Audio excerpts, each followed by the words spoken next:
Okay, we're having a look at the SRM-225U Echo. It's a tiny little, it must be either 22 or 25 cc. A buddy of mine gave me this. I don't know what these sell for. He's had it for years and he doesn't use it. So when I cut a tree for him this spring, I gave him a price. He just about had a heart. Well, someone else gave him a price, and it was, he almost had a heart attack. So the look at that crescent. That's the original. It's easy. Everybody called these crescent wrenches way back in the day. I'm not a big fan of them, but when you get big bolts, this is the way to go, man. Okay, so here's the story with this. I guess when you buy this, it's in a box and you assemble it yourself. It probably comes with the... He gave me a bag of tools with it too, and it comes with the trimmer head. Right now it's got the blade on it. I love these brush cutter blades. And it's got the metal shield at the back. I think it comes with a different shield, plastic one, and it comes with the string spool. So I've got it almost dialed in. The trigger is over on this side. The trigger's supposed to be facing away from the operator, and your palm of your hand is supposed to go up against that, allow you to move the trigger. And then your on-off switch is operated with your thumb over here. He had it on backwards. It was over on this side. Trigger was facing the operator. Switch on the back. This little thing here. I guess you could operate it like that. Your thumb would be on there. Yeah, let's see. You could do it, but it's kind of a dumb way to operate. So I just unbolted. It was over here. And then I had it over here. It was leaning too far back, so I rotated it around. I had to get this Torx. Let's put that nice and tight. Okay, and then we'll crank this down. I may have to make another little adjustment, but we're just going to try it out on some brush. I want to cut some brush.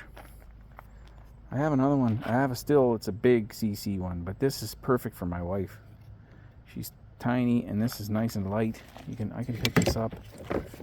It weighs probably 3-4 pounds lighter, maybe 5 pounds lighter than the big one, the big steel. I think it's pronounced steel. I just put gas, filled the tank, pumped this through. This thing's working. A lot of times these little primer bulbs are cracked and falling apart. And then I choked it and pulled the cord a few times. It ran. I don't think it's got more than... I'm looking at this blade. You hit a rock and this thing's dull. This thing's never hit anything. If it'll focus here. So the teeth are all pristine on it.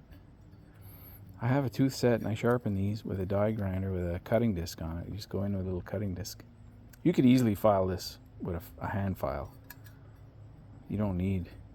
But if you hit rocks, you got a lot of grind metal to remove. So I used to have a crew. We go bid on jobs.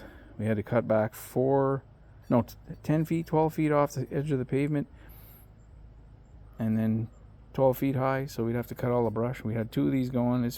One of these can put 3 guys out of business on chainsaws. It'll outperform 3 guys on chainsaws. Bending down, cutting, branch, little saplings about yay big, 2.5, 3 inches in diameter. If it's sharp, it'll cut up to 4 inches easily. So we're gonna go cut some brush. Also, I got the propane cylinder here and the torch. Where the torch is underneath the garbage can there. We're gonna burn some brush. And well, anyway, that's my plan. If I don't have time, I won't be doing that. But a little 4 or 5 minute video on what I'm doing today. And this little rose bush. Should be planting that. That's it. Still growing there. Can't believe that thing's not dead. Okay, that's what we're doing today.